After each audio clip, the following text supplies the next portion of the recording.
Бисмилля деп жақсы көңіл күймен осындай пицца жасауды бастаймыз.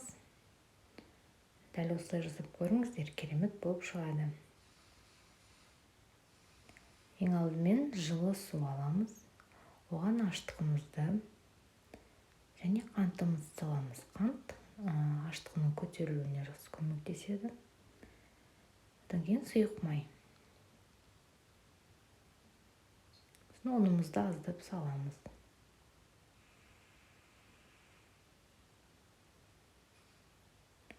Жақсылап араластырамыз.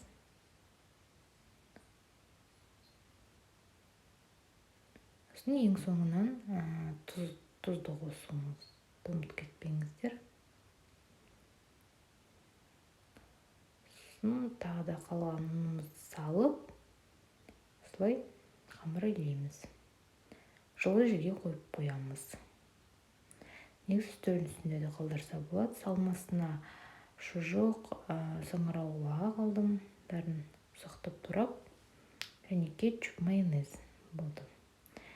Мен 2 пицца жасаймын, сондықтан 2-ге бөліп жатырмын қамырымды. Бірден духовканың табасына сұйық май жағып, дәл соған қамырымызды қойып, осылай қолмен жан-жаққа қарай тартсаңыздар, осылай жайылады. Ешқандай оқтаудың да қажеті жоқ.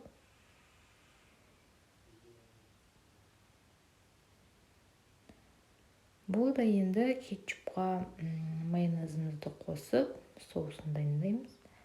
Араластырып,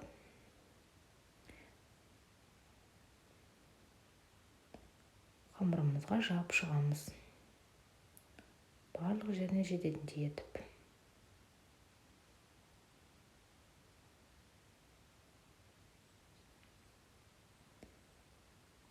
Енді салмамызды қойып шығамыз өзіміздің қалауымыз бойынша. Мен алдымен шұжықты осылай сеуіп аламын.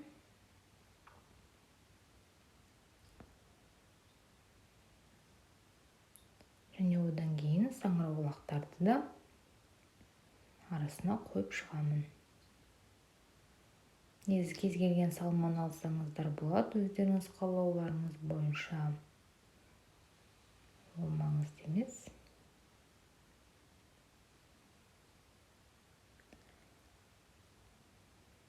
Және бетіне мен осындай масляный салдым.